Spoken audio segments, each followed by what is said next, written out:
4월 11일 토요일 정례 브리핑을 시작하겠습니다. 오늘 0시 기준 코로나19로 치료받고 있는 환자는 3,026명이며 7,243명이 완치되어 격리 해제되었고 211명이 사망하였습니다. 어제 신규 확진자는 30명이며 격리 해제는 126명입니다. 안타깝게도 3분이 돌아가셨습니다. 고인들의 명복을 빕니다. 신규 확진자 30명 가운데 18건은 국내에서 확진된 사례이며 해외 유입 신규 사례는 총 12건으로 검역 단계에서 확진된 사례가 6건, 지역사회 확진 사례가 6건입니다. 10명이 우리 국민이고 2명은 외국인입니다. 오늘 국무총리 주재로 열린 중대본 회의에서는 자가격리 이탈자 관리 강화 방안, 해외 입국자 현황 등을 보고받고 논의하였습니다. 정세균 총리께서는 어제 대구에 신규 확진자가 없었던 사실에 대해 현장의 의료진과 자원봉사자, 대구시 공무원들께 감사드리며 무엇보다 높은 시민의식으로 의연하게 대처해 주신 대구 시민들께 깊은 감사를 표하셨습니다. 온라인 개학과 원격 수업 이틀째를 맞아 만족도가 높은 원격 수업 모범 사례를 발굴하여 벤치마킹할 수 있도록 당부하였으며 자가격리자 중 지침을 위반한 자에 대해 전자손목밴드를 착용하게 하는 조치를 도입함과 동시에 현재의 자가격리자 관리 체계도 강화하여 국민들의 불안감을 해소할 수 있도록 당부하였습니다. 오늘 신규 확진 환자 수는 30명으로 어제 27명과 비슷한 수준을 유지하였고 서울과 경기, 대구와 경북 등을 제외한 12개 시도에서는 신규 확진자가 발생하지 않았습니다. 지난주와 비교하였을 때 신규 확진 환자 수는 약 40% 수준으로 감소하였으며 이는 지난 약 3주간 강화된 사회적 거리두기를 통해 우리 모두가 함께 일궈낸 성과입니다. 불편을 감수하시고 사회적 거리두기에 적극적으로 참여해 주신 모든 국민 여러분들께 진심으로 감사드립니다. 다만 최근 신규 확진 환자 규모의 감소에 이리 일비하거나 긴장을 늦추어서는 안 될 것입니다. 세계적으로 빠르게 증가하는 확진 환자 수와 사망자 수, 중심 집단의 영향으로 우리나라에서도 급격하게 증가했던 시기와 비교하였을 때 희망적인 사항이긴 하지만 국내 첫 코로나19 환자 발생 이후 6월 18일 31번째 환자가 발생하기까지 거의 한 달이 걸렸음을 기억한다면 어제 하루 발생한 30명의 의미가 다르게 느껴질 수 있으실 것입니다. 최근에도 감염 경로를 알 수 없는 방역망 밖에서의 확진 환자가 발생하고 있으며 아직 3,000명이 넘는 확진 환자들이 병원과 생활치료센터에서 치료를 받고 있고 사망자도 계속 발생하여 치명률이 2%를 넘은 상황입니다. 특히 수도권을 중심으로 꾸준히 환자가 발생하고 있다는 사실은 인구 밀집의 지역사회와 집단시설을 중심으로 다수의 감염이 언제든지 발생할 가능성이 있음을 의미합니다. 오늘 말씀드린 신규 확진 환자 수는 약 2주 전 사회적 거리두기의 성과이나 오늘 사회적 거리두기의 결과는 2주 이상 지나야 확인할 수 있을 것입니다. 확진 환자 추이가 다시 증가하는 일이 없도록 모두 함께 힘을 보태야 할 때입니다. 이번 주말 밀폐된 장소에서 인파가 몰리지 않도록 각별히 주의해 주시기 바라며 특히 꽃구경 명소, 선거 유세 장소, 부활절 종교 행사 등이 대규모 집단 감염으로 이어지지 않도록 사회적 거리두기에 적극 동참해 주실 것을 강조드립니다. 자가격리 이탈자 관리 강화 방안을 말씀드리겠습니다. 최근 해외 입국자로 인한 자가격리 대상이 크게 증가하여 코로나19의 국내 유입과 확산이 우려되고 자가격리 중 무단이탈과 재이탈 사례가 발생하여 관리를 강화할 필요성이 지속적으로 제기되어 왔습니다. 국민 전체는 물론 자가격리자 스스로의 안전을 위해 착용한다는 점을 고려하여 전자손목밴드를 안심밴드로 부르고 이를 착용토록 하여 관리하는 방안과 함께 자가격리자 안전보호 앱에 동작 감지 기능을 추가하고 일일 전화 확인, 불시 점검 등 자가격리자에 대한 관리 체계 강화를 추진하고자 합니다. 안심밴드는 자가격리 지침 위반자에 한하여 본인의 동의를 받아 적용할 예정이며 블루투스를 통해 휴대폰에 설치된 자가격리 앱과 연계 구동하여 일정 거리를 이탈하거나 밴드를 훼손, 절단 시 전담 관리자에게 자동으로 통보되는 방식으로 운영됩니다.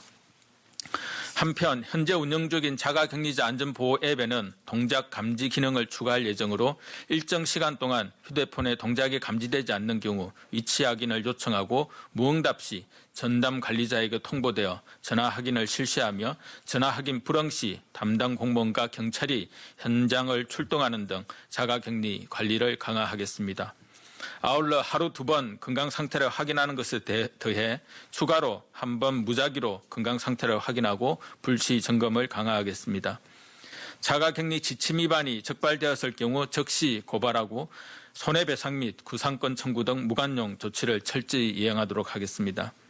안심밴드 제작, 자가격리 앱 기능 보완, 현장 조치 지침 마련 등 2주 정도의 준비 기간을 거쳐 시행할 예정입니다.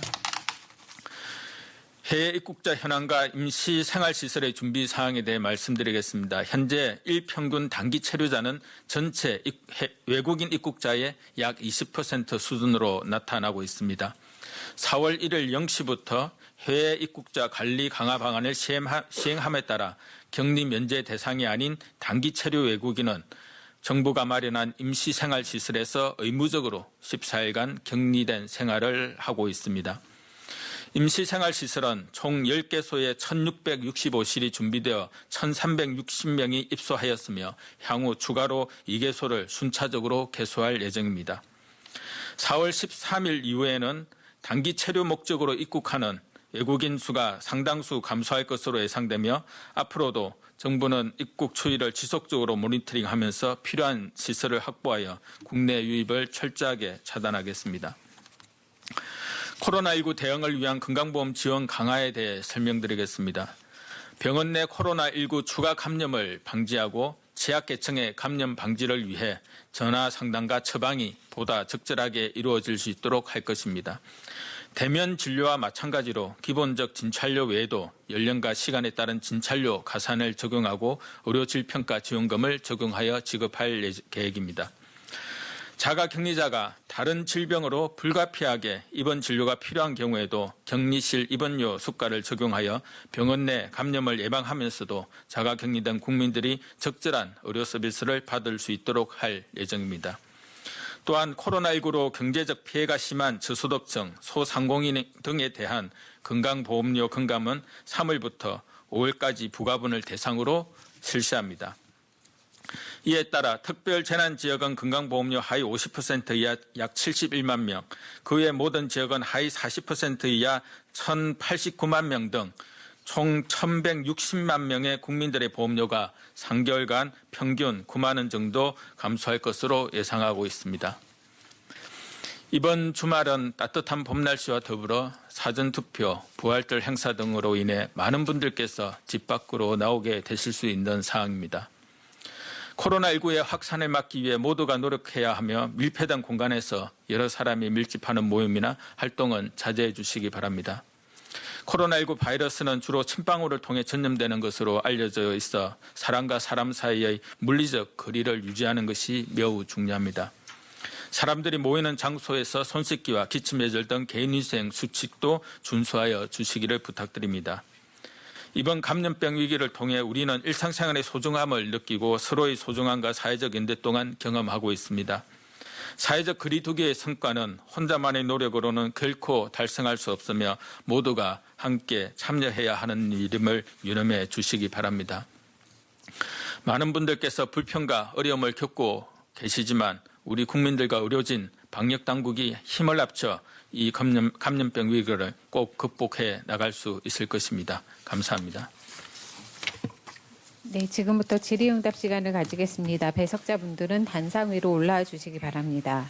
14시에 중앙방역대책본부 브리핑과 이에 앞서 13시 30분에 식약처 브리핑이 예정되어 있으니 관련 내용을 해당 브리핑 때 질문해 주시기 바랍니다. 구체적인 통계 등에 대한 문의는 언론대응팀으로 부탁드립니다.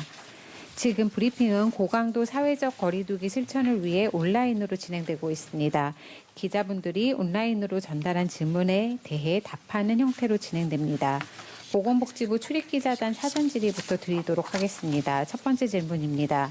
자가격리 위반자에게 손목밴드를 채우겠다고 오늘 아침 회의에서 총리가 말씀하셨습니다. 어떤 손목밴드인지 자세한 설명 부탁드리고 만약 거부할 경우 강제로 채울 근거가 있는지 궁금합니다. 라는 질의입니다.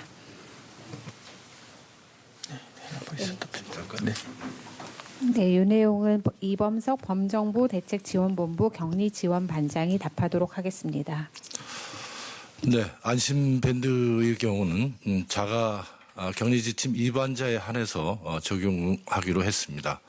그래서 자가 격리지침 위반자가 발생할 시에는 지자체 전담 공무원과 경찰이 현지 출동해서 수사하는 과정에서 자가 안심밴드를 착용할 예정입니다. 자가 격리자가 지침을 위반했을 경우에는 그 경찰과 지자체 전담 공무원이 함께 수사하는 과정에서 착용을 하기 때문에 격리 지침 위반자가 적극적으로 협조해 주리라 기대를 하고 있습니다. 다만 법적 근거가 미비해서 격리 지침 위반자의 동의서를 진구하여 착용을 하도록 하겠습니다.